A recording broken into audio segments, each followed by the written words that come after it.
YINN stock Thursday.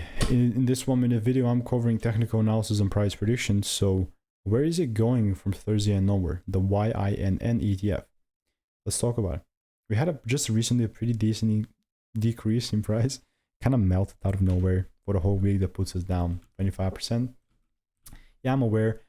But also, like, what I'm also pretty much waiting for myself is that if and only if, because this is a textbook perfect demand area mitigation, and if there is that double break, I'm gonna be long here. I'll have the green light that's, you know, previously given me thousands of predictions. But like, yeah, I have no course to sell you. This is my genuine opinion and exactly what I'm waiting for.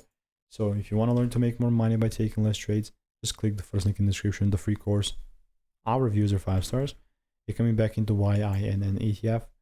It's again gonna be a waiting game. Want to hear your thoughts in the comments down below. Goodbye and enjoy.